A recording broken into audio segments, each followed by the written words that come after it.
Good evening, listeners. Welcome to a very different kind of radio show. Tonight, we've got a guest who's not from this world, at least not the world we know. Every morning, this person wakes up in a different body. Sounds impossible, right? Well, tonight, they'll tell us exactly what that's like. Let's jump right in. We're connecting with our guest from a parallel universe.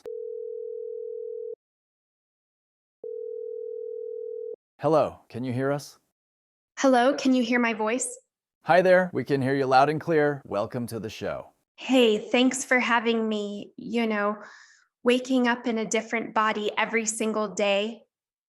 It's one of those things that's hard to describe in words. Yesterday, I woke up as a man, and this morning, I woke up as a woman. It's a lot to process, and sometimes I really don't know who I am anymore. So let's dive into that a little more. How does it feel living in someone else's body every day? How does it change your life? It's strange, honestly. One day I was a woman, and the next I woke up as a man. Every morning I wake up in someone else's shoes, and I can never really get comfortable. It's liberating in a way, but also unsettling. I'm constantly living someone else's life, and that messes with my sense of who I am. Fascinating. Now, in your world, how does society function with this kind of constant identity shift? Is there any kind of structure? Yeah, it's kind of like a wild reset every day. There's no such thing as race or gender anymore because you literally could be anyone. Wealth doesn't matter either. One day you might be rich, but the next you could be struggling just to survive. It kind of makes everyone realize how arbitrary those labels are.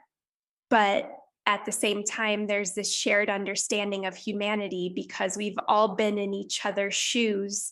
Wow, that's deep. But does this constant shifting have a psychological toll on people? What's the mental impact of not knowing who you'll be when you wake up? You'd think it would be freeing, but it's actually pretty disorienting. There's a lot of identity confusion.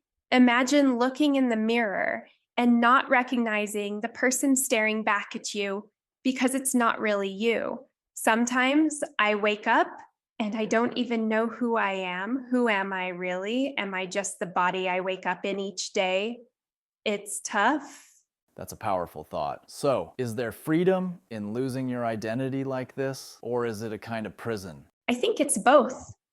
There's freedom in not being tied down by a permanent identity, but there's also a kind of emptiness. I can't ever really feel settled in my life because I'm always a stranger in my own body. It's freeing, but also lonely.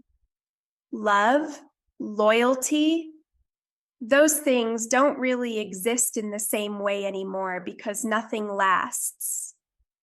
Everything is temporary. That's a fascinating way to put it. So, losing your identity feels like freedom, but at the same time, it brings emptiness and loneliness. Do you think identity is really that crucial? Can a person exist without being confined or defined by a body? I think identity is just a reflection of how we adapt to the world around us. But does it really have an intrinsic meaning? Waking up in a different body every day forces me to confront Amy that's not bound to any one form. Someone who only defines themselves by their body doesn't realize how limiting that definition really is.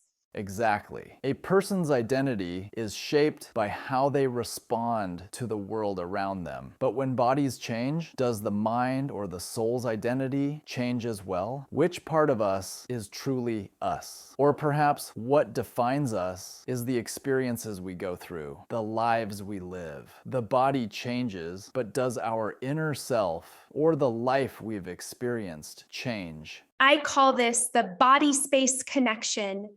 Even though my body changes, my place in my mind doesn't. But at the same time, these constantly shifting identities prevent you from anchoring yourself anywhere. It's like wearing a body like a piece of clothing, but I don't know when I put it on or when I'll take it off. There are moments when I feel Amy inside, but that too is always changing. Sometimes I forget the identity of the moment I'm living. So maybe what we call identity is just an external influence, a result of the social roles we play. The constant shift between bodies and identities reshapes the inner self and existence. Each day, as someone wakes up in a new body, they are forced to redefine their own existence. So if identity is just a role, then where is our true self? Perhaps the real question is what defines us truly, our identity, or the moments we find ourselves in? I've never thought about it like that, but it makes sense.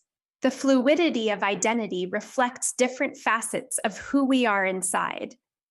Maybe the true self we talk about is something constantly shifting, something transient, and in a way that might be the deepest truth of existence itself.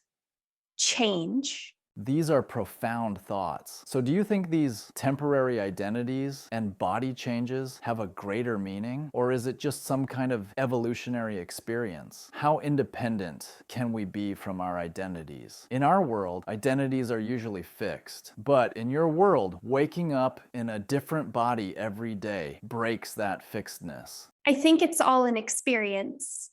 The change in identity forces you to deeply question the meaning of who you are. In our world, people tend to stay similar, but I face a new identity every day. While this seems like freedom, it can actually be incredibly challenging. Losing yourself sometimes feels like the greatest reality. Truly thought-provoking. Thank you so much. Waking up in a different identity every day must be an experience that changes life. Is there anything else you'd like to share with our listeners before we wrap up? What we learn is that life itself is a constant discovery. Every day we take another step towards finding who we are, but maybe the answer goes beyond waking up in a new body every morning. Perhaps our true identity doesn't depend on external changes, but on an internal perspective. Identities change, bodies transform, but the essence of our spirit, the thing that makes us who we are, remains. Finding our true self begins with simply pausing and acknowledging the present moment, not focusing on who we are, but accepting who we are in that moment. This awareness might be life's most valuable gift. Absolutely. Everything we learn about ourselves is really a journey of discovery. Finding who we are often doesn't come from changing bodies, but from awareness. Thank you for sharing this with our listeners. It really was a valuable perspective. Thank you as well. I hope this conversation gives our listeners the opportunity to question their own identity and lives. It's beautiful to be a light in everyone's journey. Absolutely. Would it be convenient for you to join us for the second program to respond to the comments from our listeners? Yes, I'd love to join again. It would be a pleasure. Thank you. Take care, and remember, the answer to who you are lies in accepting the present moment every single day. Goodbye. Goodbye. All right, listeners, now it's your turn. Imagine waking up in a new body every single day. No attachments, no permanence, just new faces, new lives. Would you feel liberated, or would it all feel like a never-ending identity crisis? Let us know in the comments. We'd love to hear your thoughts on this concept. And as always, if you're enjoying these deep dives into the unknown, don't forget to like, subscribe, and hit that notification bell so you won't miss the next episode. See you in the next one.